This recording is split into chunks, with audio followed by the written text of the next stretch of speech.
নমস্কার সুপ্রিয় দর্শক, আমাদের চ্যানেলে আপনাদের সবাইকে আবারও স্বাগত। শুরু হচ্ছে প্যারিসের ব্লগ সিরিজ। সঙ্গে থাকুন, দেখতে থাকুন, আর সাবস্ক্রাইব করতে ভুলবেন না যেন।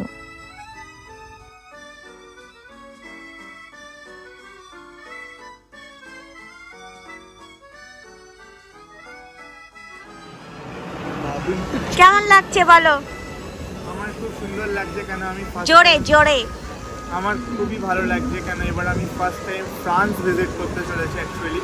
তো আমরা প্রথম ফ্রান্স ভিজিট শুরু করছি প্যারিস দিয়েই। আশা করছি পরবর্তীকালে আমরা ফ্রান্সের অন্য কোনো জায়গা অবশ্যই যাব, বাট এবার আমরা যাচ্ছি প্যারিস, ভালোবাসা শহর।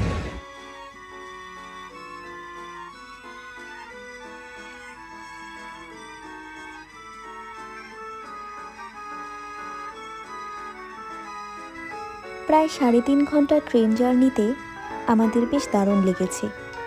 নেদারল্যান্ডস থেকে রওনা দিয়ে মাঝে বেলজিয়ামের আন্টওয়ার্প এবং ব্রাসেলসে স্টপেজ ছিল। ব্রাসেলস পেরোনোর পর থেকেই শুরু হয়ে যায় ফ্রেঞ্চ গ্রামগুলির সৌন্দর্য। চারিদিকে সবুজ ক্ষেত, উইন্ডমিল আর দূরের স্কেচ করা পাহাড়, সব মিলিয়ে দারুণ অভিজ্ঞতা।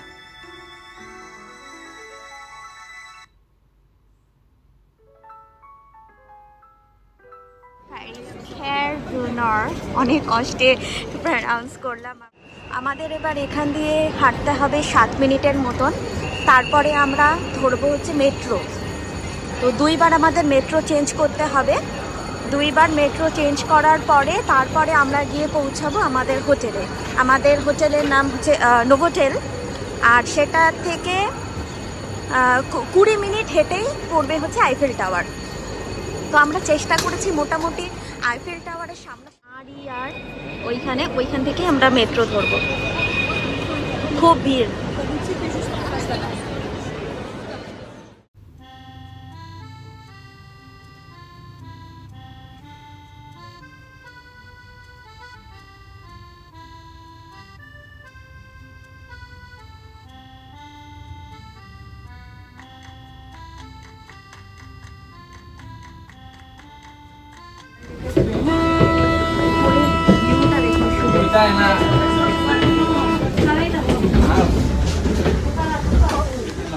খুব সুন্দর করা, একদম অরিজিনাল পর্দার মতনই মনে হচ্ছে। খুব সুন্দর। তুমি একটু সাইড দাও, কি সুন্দর প্রিন্ট করা।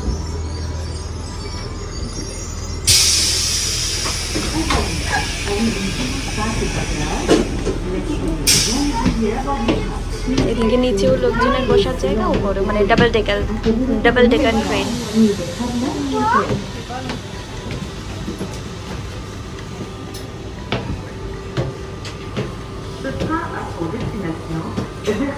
এগুলো রেন্টাল বাইক, আপনি সাইকেলে করে ঘুরতে পারবেন পুরো শহরটা। আর আমরা হচ্ছে একটা পাস নিয়ে নিয়েছি, 5 দিনের পাস, যেখানে কিনা যে কোনো ধরনের পাবলিক ট্রান্সপোর্ট মানে 75 ইউরো করে ইচ লেগেছে। তো এই 75 ইউরোর মধ্যে আমি আনলিমিটেড পাবলিক ট্রান্সপোর্ট ইউজ করতে পারি। আর তাছাড়া আপনারা এই সাইকেলগুলো ভাড়া নিয়েও ঘুরতে পারেন। হঠাৎ করে বৃষ্টি শুরু হয়ে গেছে, তো লাকিলি আমরা খুব জোরে বৃষ্টি আসার আগেই আমরা হোটেলের সামনে পৌঁছে গেছি। এই যে নোভোটেল, আর এই যে দেখা যাচ্ছে আইফেল টাওয়ার। হোপ সো আমাদের রুম দিয়েও আইফেল টাওয়ার দেখা যাবে।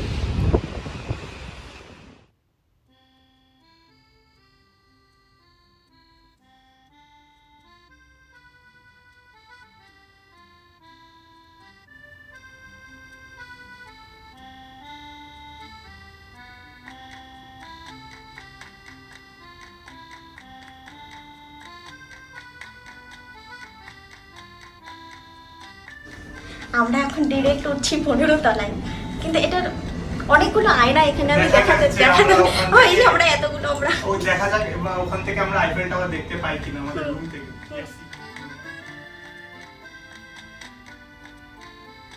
Room tour. সবার প্রথমে এটা হচ্ছে মেন বেডরুম আর কি।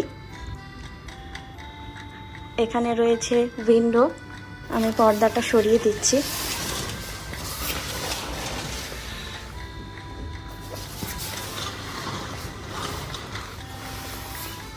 যদিও এখান দিয়ে আইফেল টাওয়ার দেখা যাচ্ছে না, তবুও সিনারিটা খুব সুন্দর। টিভি, আর এদিকে রয়েছে একটা ফ্রিজ, মিনি ফ্রিজ। এখানে কফি টফি করার সব অ্যারেঞ্জমেন্টস এখানে করেই দেওয়া। এটা রয়েছে শাওয়ার সেকশন, দুটো সেকশন, একটাতে হচ্ছে জাস্ট নর্মালি মানে স্ট্যান্ডিং শাওয়ার, আর আরেকটা হচ্ছে বাথটাব। এখানে রিচুয়ালসের আইটেমস দিয়ে রাখা। এটা এত বড় আয়না।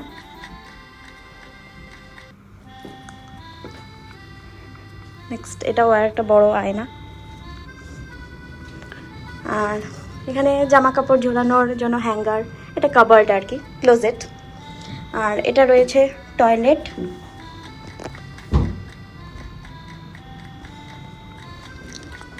এই হচ্ছে আমাদের রুম, ছোটোর মধ্যে বেশ মিষ্টি।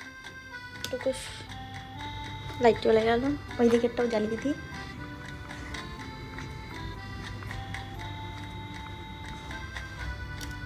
টুকুস দা, এটা জ্বলে না, ও না জ্বলেছে। রেস্ট নিয়ে আমরা বেরিয়ে পড়েছি। এখন আমরা কিছু খাবো, তো ম্যাকডোনাল্ডসে যাব। ওখান থেকে খেয়ে নিয়ে আমরা বেরোবো আর্ক দে ট্রায়াম্ফ দেখার জন্য। আর্ক দে ট্রায়াম্ফ। তারপরে আরো কিছু দ্রষ্টব্য স্থান রয়েছে, সেগুলো দেখবো। আমাদের মনে হয় খুব সম্ভবত এটা আমার অ্যাসাম্পশন, আর্ক দে ট্রায়াম্ফ মানে হচ্ছে kind of victory monument. Victory monument kind of. Triumf আমাদের ইংলিশেও ট্রায়াম্ফ বলে, তো আমি ঠিক জানি না, বাট এখানে স্পেলিংটা আলাদা। এখানে মনে হয় TRIOMPH বলে। তা আমি ওখান থেকে কাইন্ড অফ একটু রিলেশন বার করে বলছি যে এটা মানে এটা ভিক্টরি মনুমেন্ট। Let's see. তো দেখা যাক। আজকে আমরা খুব বেশি ঘুরবো না, তবে যতটুকু ঘুরবো সেটাই আপনাদেরও দেখাচ্ছি। হোটেল থেকে বেরিয়ে নিয়ারেস্ট বাস স্টপে গিয়েই বাস পেয়ে গেলাম। আর বাসে বসেই যে এত সুন্দরভাবে আইফেল টাওয়ার দেখতে পারবো এটা সত্যিই আশা করিনি। প্রায় 15-20 মিনিটের মধ্যেই পৌঁছে গেলাম আর্ক দে ট্রায়াম্ফে। সমস্ত দ্রষ্টব্য স্থানগুলি আইফেল টাওয়ারের প্রায় আশেপাশেই।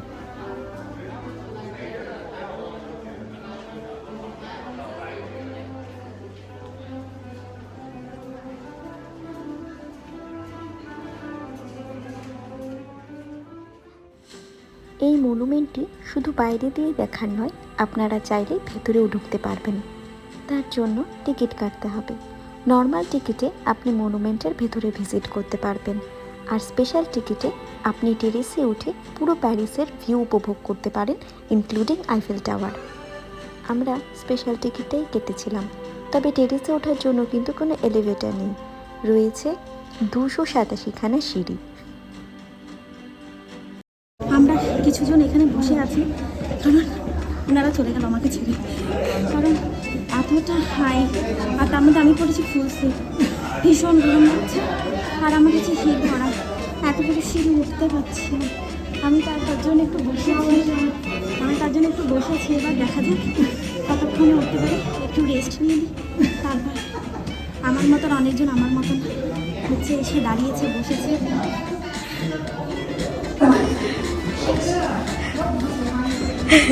সবাই এখানে দাঁড়াচ্ছে।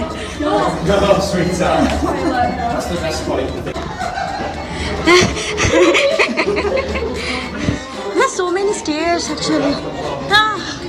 Let's go. We can do it.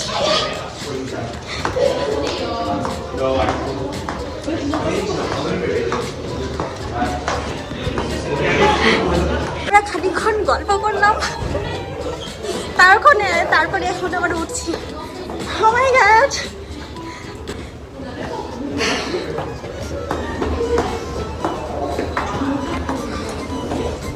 Finally! হ্যাঁ, আরো আছে।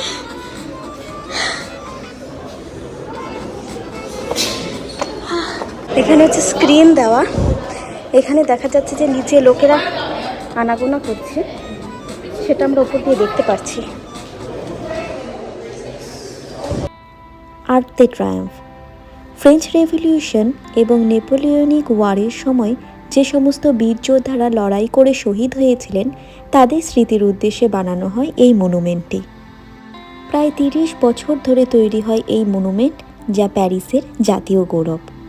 আমাদের ইন্ডিয়া গেটে যেমন সব বীর শহীদদের নাম লেখা রয়েছে, তেমনি এই মনুমেন্টের গায়েও লেখা রয়েছে বীর শহীদদের নাম।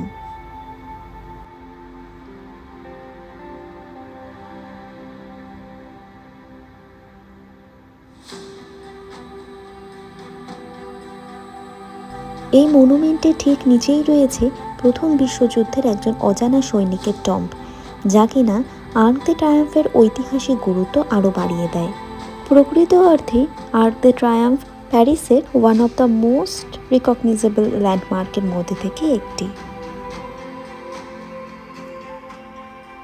কটা সিঁড়ি চলবে মনে নেই এক্স্যাক্টলি বাবু, টাকা বাবু নীল হয়ে গেছে 12টা। সিঁড়ি চড়ে হাতে ব্যথা হয়ে গেল, ভুঁড়ি কমে গেছে, জল আইনও বোধহয় দেখা যাচ্ছে, এত এক্সারসাইজ করে অ্যাকচুয়ালি আমরা সবাই হচ্ছে এলিভেটার লাভিং পিপল। আমরা এলিভেটারে এতটাই অভ্যস্ত যে আমরা সিঁড়ি চড়তে আর পারি না। এখানে আমি দেখছিলাম প্রায় 10 জনের মধ্যে প্রায় 8 জনই তো প্রায় হাঁপাচ্ছে, ইনক্লুডিং আমি অবশ্যই। এবার আমরা যাচ্ছি টেরেসে, এগুলোই লাস্ট সিঁড়ি। এবার এটা উঠে গেলেই বিশ্ব জয় করে ফেলবো আমরা ফাইনালি। ও মাই গড,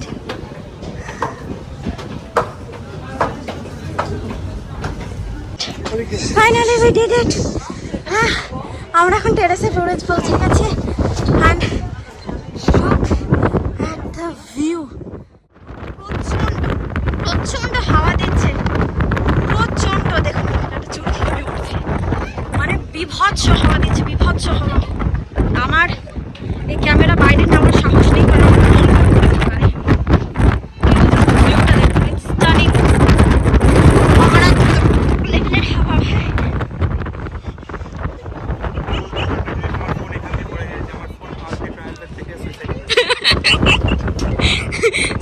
শহীদ হয়েছে, সুইসাইড করেনি।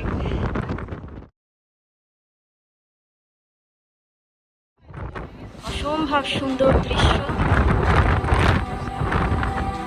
আমাদের পড়ে না যায়।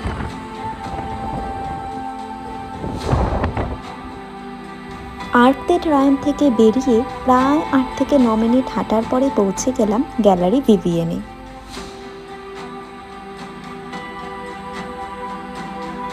গ্যালারি ভিভিয়েন প্যারিসের কভার্ড প্যাসেজগুলির মধ্যে থেকে একটি। কভার্ড প্যাসেজ বেসিক্যালি এক ধরনের প্যাসেজ বা লেন, যেটা কোনো দুটি স্ট্রিটের লিঙ্ক হিসেবে কাজ করে। প্যাসেজের উপরে দেওয়া থাকে ট্রান্সপারেন্ট গ্লাস সিলিং এবং মেঝে থাকে মোজাইক করা। 1826 সালে গ্যালারি ভিভিয়েন তৈরি হয় এবং এখানে নামি দামি tailor shop, wine shop, restaurant, book store, draper, confectioner, print seller ইত্যাদি রয়েছে। বলা যেতে পারে তৎকালীন সময়কার একটা লার্জ শপিং এরিয়া এখনও অ্যাক্টিভ রয়েছে, ঠিক আগের মতনই। এখানকার দ্রষ্টব্য স্থানগুলির মধ্যে এই গ্যালারি ভিভিয়েন কিন্তু অন্যতম।